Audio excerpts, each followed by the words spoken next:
तो हेलो दोस्तों, आप सभी का स्वागत है रोजगार विद खुशी चैनल पर। और मेरा नाम मनोज, मैं आप सभी का स्वागत करता हूं। तो आज जो हम पढ़ेंगे वो बौद्ध धर्म, महात्मा बुद्ध। तो हमने कल पढ़ा था महात्मा बुद्ध का फर्स्ट पार्ट और आज पढ़ेंगे दूसरा पार्ट। तो कल पढ़ा था हमने जीवन परिचय महात्मा बुद्ध का, जीवन परिचय और महात्मा बुद्ध को निर्वाण की प्राप्ति हो जाती है। तो आज जो पढ़ेंगे हम वो निर्वाण की प्राप्ति से आगे पढ़ेंगे कि महात्मा बुद्ध की जो निर्वाण की प्राप्ति हो जाती है तो उससे आगे क्या होता है कि जब महात्मा बुद्ध की मृत्यु हो जाती है तो क्या क्या बौद्ध धर्म में परिवर्तन लाने के लिए कितनी संगतियाँ बुलाई जाती हैं और उनसे किसके शासनकाल में बुलाई जाती हैं, कौन अध्यक्ष होते हैं, किस स्थान पर बुलाई जाती हैं और किस वर्ष में बुलाई जाती हैं। तो आज वो पढ़ेंगे। और फिर जो महात्मा बुद्ध जो बौद्ध धर्म है वो दो भागों में टूट जाता है, हीनयान और महायान। तो आज उसे ही पढ़ेंगे। और बौद्ध साहित्य वो पढ़ेंगे आज। और जो आदि इतिहासकारों द्वारा जो निम्न पुस्तक दी गई हैं आज उन्हें पढ़ेंगे। तो चलिए दोस्तों, तो सबसे पहले आइए दोस्तों, तो आइए दोस्तों, तो बौद्ध संगति सबसे पहले पढ़ेंगे हम बौद्ध संगति। तो बौद्ध संगति कितनी बौद्ध संगति हुई महात्मा बुद्ध की मृत्यु के बाद? तो 4 बौद्ध संगति हुई, 4 बौद्ध संगति हुई। तो उन्हें पढ़ेंगे आज। तो प्रथम, द्वितीय और तृतीय और चतुर्थ। तो मैंने जो ये एक स्ट्रक्चर बनाया है इसे ऐसे ही याद ना करें और ऐसे ही याद करें जो आसानी से याद हो जाएगी। तो पहली जो बौद्ध संगति बुलाई गई थी वो किस काल के किस समय बुलाई गई? तो वो 483 BC में बुलाई गई। और जो दूसरी बुलाई गई वो किस में बुलाई गई? 383 में बुलाई गई। और जो तीसरी बुलाई गई वो किस में बुलाई गई? 250 BC के आसपास। लगभग हम मान सकते हैं कि 247 या 252 भी, तो लगभग 250 BC के आसपास ही ये संगति बुलाई गई। और जो चौथी बुलाई गई वो सबसे अलग है, वो प्रथम ईसवी शताब्दी में बुलाई गई या 100 AD 100 AD में बुलाई गई। तो ये तीनों BC में बुलाई गई और एक AD में बुलाई गई। तो एक ईसवी में और 3 ईसा पूर्व में। तो दोस्तों ये समय याद हो गया होगा। पहली जो बुलाई गई वो 483 BC में बुलाई गई और दूसरी बुलाई गई 383 BC में बुलाई गई और तीसरी जो बुलाई गई वो लगभग 250 BC के आसपास बुलाई गई और जो चौथी बुलाई गई वो 1 ईसवी शताब्दी के आसपास बुलाई गई। तो अब स्थान याद करेंगे दोस्तों। तो स्थान, तो ये जो 3 हैं पहले, तो ये पहले 3 बिहार में जो संगतियाँ हुई वो पहली 3 बिहार में हुई और जो चौथी हुई वो हुई जम्मू कश्मीर में कुंडलवन में। तो जो पहली हुई वो राजगृह है। तो हम जानते हैं दोस्तों जो मगध की राजधानी थी वो राजगृह थी। फिर बाद में क्या बनी? बाद में वैशाली बनी, फिर उससे बाद में पाटलिपुत्र बनी। तो हमें ऐसे भी याद कर सकते हैं। तो जो पढ़ें, पहली जो बौद्ध संगति बुलाई गई वो राजगृह में बुलाई गई और दूसरी वैशाली में और तीसरी पाटलिपुत्र में और चौथी कुंडलवन में। तो जो स्थान थे जो बौद्ध संगति या बौद्ध सभा बुलाई गई वो किस स्थान पर बुलाई गई? तो पहली राजगृह में बुलाई गई, दूसरी वैशाली में बुलाई गई और तीसरी पटना में बुलाई गई। ये तो 3 बिहार के। और एक चौथा था, जो चौथी संगति बुलाई गई थी वो कुंडलवन में बुलाई गई। और वो कुंडलवन कहाँ पड़ता है? तो वो जम्मू कश्मीर में पड़ता है। तो इससे भी एक क्वेश्चन बन जाता है कि वो कौन सी बौद्ध सभा थी जो बिहार से अलग थी, बिहार से अलग बुलाई गई थी। तो वो कौन सी थी? कुंडलवन, कश्मीर में। और जो ये बौद्ध सभा बुलाई गई थी और इन बौद्ध सभाओं के जो अध्यक्ष थे, जो बौद्ध धर्म का अध्यक्ष किया था वो किसने किया था? जो बौद्ध महापुरुष थे वो कौन थे? तो जो सबसे पहली जो बौद्ध सभा बुलाई गई थी उसके जो अध्यक्ष थे वो थे महाकश्यप। उसके थे महाकश्यप। तो उसके थे महाकश्यप। और इसे हम ऐसे भी याद कर सकते हैं कि महा का मतलब सबसे बड़ा और सबसे पहली, तो महाकश्यप। और जो दूसरी बुलाई गई थी उसमें कौन थे? सभाकामी। दूसरी बुलाई गई थी उसमें कौन थे? सभाकामी। पहली में महाकश्यप और दूसरी में सभाकामी। और तीसरी जो बुलाई गई थी वो थे मोगलीपुत्तिस। तो ये तो याद करनी जरूरी हो जाती है क्योंकि ये अशोक के शासन में हुई थी, तो ये तो याद करनी जरूरी हो जाती है। तो तीसरी कौन थे अध्यक्ष? तो मोगलीपुत्र तिस। और जो चौथी बुलाई गई थी वो कौन थे? तो वासुमित्र और अश्वघोष। तो इसके जो अध्यक्ष थे वो वासुमित्र थे और इसके जो उपाध्यक्ष थे वो अश्वघोष थे। तो दोस्तों याद करेंगे, जो पहली बुलाई गई थी वो महाकश्यप, और दूसरी बुलाई गई थी सवाकामी, और तीसरी जो बुलाई गई थी वो थी मोगलीपुत्र तिस, और जो चौथी बुलाई गई थी वो थे वासुमित्र अध्यक्ष और उपाध्यक्ष अश्वघोष। और जो जिसके शासनकाल में जो बुलाई गई, जो राजा थे उस टाइम पर, तो किसके शासनकाल में बुलाई गई ये बौद्ध संगति? तो पहली जो बुलाई गई थी वो अजातशत्रु, और दूसरी कालाशोक, और तीसरी अशोक, और चौथी कनिष्क। तो जो पहली बुलाई गई थी वो अजातशत्रु के शासनकाल में बुलाई गई थी, और जो दूसरी बुलाई गई थी वो कालाशोक के, और जो तीसरी बुलाई गई थी वो अशोक के, और जो चौथी बुलाई गई थी वो कनिष्क के शासनकाल में बुलाई गई थी। तो दोस्तों याद हुआ होगा। तो सबसे पहली बौद्ध संगति 483 BC और राजगृह में, और अध्यक्ष कौन थे? महाकश्यप, और राजा कौन थे उस टाइम पे? शासन किसका था? तो अजातशत्रु। और दूसरी देखते हैं, तो दूसरी कौन? 383 BC में, और कहाँ? वैशाली में, और अध्यक्ष कौन थे? सवाकामी, और राजा कौन थे? तो कालाशोक। और तीसरी देखें तो 250 BC में बुलाई गई, कहाँ? पाटलिपुत्र में, और इसके जो अध्यक्ष थे वो कौन थे? मुगलीपुत्र तिस, और जो राजा थे वो कौन थे? अशोक।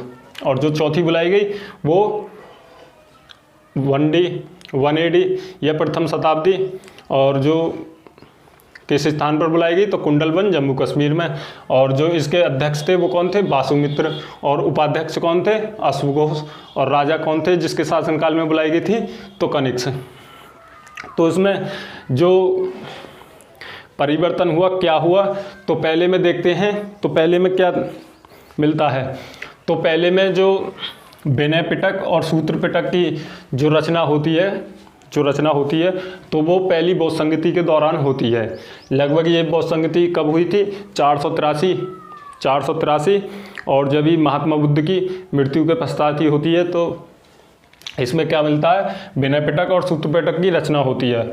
और अगर दूसरी में देखें तो दूसरी में ये दिखने लग जाता है कि बौद्ध संघ 2 संघों में परिवर्तन होने लग जाता है, मतलब अलग टूटने लग जाते हैं।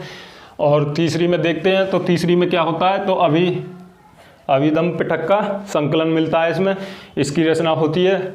और चौथे में जो चौथे हैं वो चौथी याद करेंगे क्योंकि चौथी इंपॉर्टेंट हो जाती है क्वेश्चन की दृष्टि से। तो चौथी कब हुई?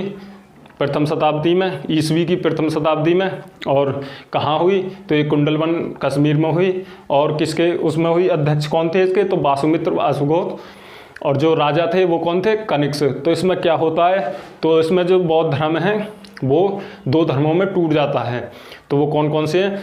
वो हैं महायान और हीनयान। तो इसमें क्या होता है? जो महायान है उसमें बोधिसत्व, तो जो लोग बोधिसत्व में विश्वास रखते हैं कि मतलब बोधिसत्व का अर्थात बोधिसत्व का जो मतलब है वो है कि जो व्यक्ति खुद तो निर्माण कर चुका है लेकिन दूसरों की सहायता कर रहा है, तो उसमें विश्वास करते हैं ये लोग। और ये जो हीनयान वाले लोग होते हैं ये क्या विश्वास करते हैं कि जो बौद्ध धर्म ने जो उपदेश दिए हैं हम उन्हीं उपदेशों को चलेंगे और उन्हीं उपदेशों को आगे बढ़ाएंगे। और जो महायान वाले होते हैं वो क्या करते हैं कि वो कुछ परिवर्तन लाते हैं। तो आइए देखते हैं दोस्तों। तो बौद्ध धर्म 2 धर्मों में टूट जाता है, महायान और हीनयान। तो हीनयान महायान में परिवर्तन समर्थक, तो अगर पढ़ाएं हीनयान में तो रूढ़िवादी और परिवर्तन विरोधी। जो महात्मा बुद्ध ने जो उपदेश दिए हैं जो महात्मा बुद्ध ने उपदेश दिए हैं वो जो हीनयान वाले लोग होते हैं वो उन्हीं पर ही आधारित रहते हैं, ना ही कोई परिवर्तन चाहते। और जो महायान वाले होते हैं वो परिवर्तन के समर्थक होते हैं, वो परिवर्तन चाहते हैं। अगर हीनयान में देखें तो बुद्ध एक महापुरुष, जो हीनयान वाले लोग होते हैं वो कहते हैं कि हम बुद्ध को देवता नहीं मान सकते, लेकिन हाँ महापुरुष की संज्ञा जरूर दे सकते हैं। और जो महायान वाले होते हैं वो बुद्ध को एक देवता भी मानते हैं और अवतार के रूप में उन्हें पूजते भी हैं। और हीनयान में देखें तो मूर्ति पूजा विरोधी। लेकिन अगर महायान में देखें तो जब वो देवता बुद्ध को एक देवता मानते हैं तो देवता की मूर्ति बनाकर वह पूजा भी करते हैं और मूर्ति में विश्वास भी करते हैं। और जो मूर्ति सबसे ज़्यादा जो मूर्ति बनाई जाती हैं वो गंधार कला में बनाई जाती हैं, और गंधार कला भी प्रसिद्ध हो जाती है बौद्ध धर्म के संबंध से। अगर देखें तो महायान का जो वर्तमान में देखें तो महायान कहाँ प्रचलित है सबसे ज़्यादा और हीनयान कहाँ प्रचलित है। तो महायान देखें तो उत्तर भारत, चीन और जापान और तिब्बत आदि, तो जो भारत से उत्तरी भाग है तो उसी में ही प्रचलित है महायान। अगर हीनयान देखें तो दक्षिणी भारत, श्रीलंका, बर्मा, थाईलैंड आदि। जो दक्षिणी भारत है, जो दक्षिणी भारत के जो क्षेत्र के देश हैं, तो जो हीनयान है वर्तमान उन्हीं क्षेत्रों में प्रचलित है। और इसके बाद देखें दोस्तों तो लगभग गुप्त काल छठी शताब्दी तक गुप्त काल रहता है। तो गुप्त काल में लगभग एक और जो बौद्ध धर्म की एक और शाखा बनती है, तो उस शाखा में देखते हैं तो क्या परिवर्तन होता है। तो उस शाखा में लगभग छठी शताब्दी में तो वो शाखा बनकर तैयार होती है, लेकिन उसका जो विस्तार होता है वो 8वीं सदी में होता है। छठी शताब्दी में बनती है लेकिन 8वीं सदी में उसका विस्तार होता है। अगर इसमें देखें तो आडंबर भी प्रधान, मतलब जादू टोने की बात होती है, जादू टोना वशीकरण। जो लोग, इससे क्या होता है कि जो लोग जादू टोना वशीकरण से जो दूसरा धर्म छोड़कर आए थे बौद्ध धर्म में, वही लोग आखिर में बौद्ध धर्म से अपने धर्म में जाने लग जाते हैं कि इससे बढ़िया तो पिछला ही धर्म था, क्योंकि इसमें भी जादू टोने की बात आ गई, तो वो पिछले धर्म में वापस जाने लग जाते हैं।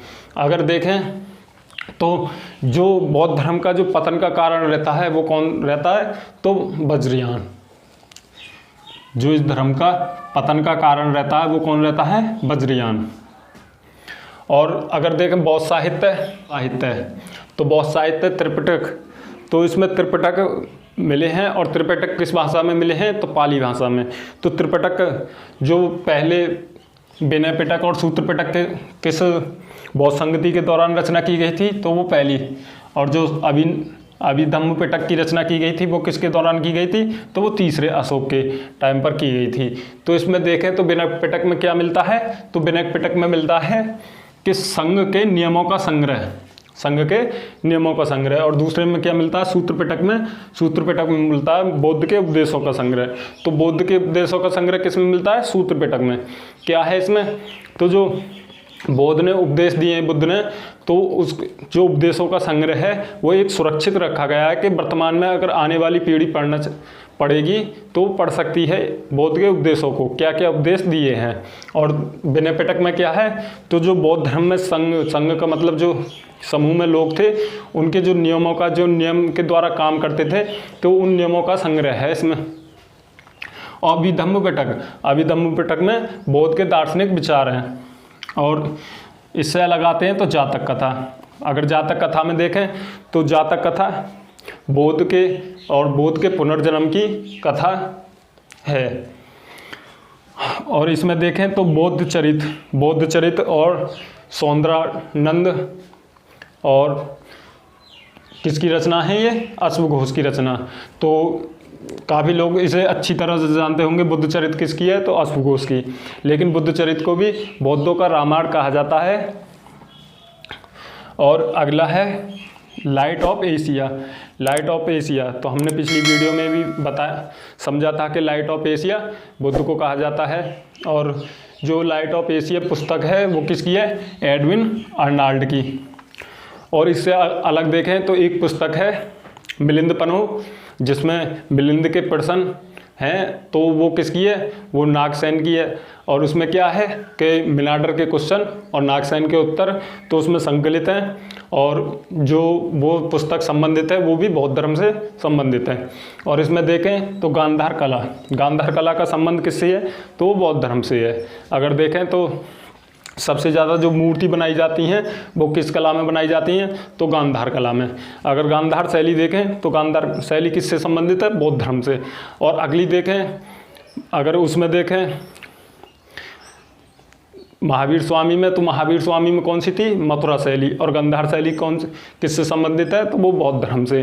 तो दोस्तों आपको वीडियो पसंद आया होगा, और इसमें जो टेबल बनी हुई है इन्हें आप एक बार देखें। अगर एक बार समझ में नहीं आए तो दूसरी बार वीडियो देखें, और दूसरी बार में अच्छी तरह समझ में आ जाएंगी। और इन्हें देख के अपनी बुक से ऑब्जेक्टिव बनाने की कोशिश करें, क्योंकि ज़्यादा से ज़्यादा ऑब्जेक्टिव बनेंगे तो आपको समझ में आई होगी। तो इस वीडियो को लाइक करें और सब्सक्राइब करें और अपने दोस्तों को शेयर करें। थैंक यू दोस्तों।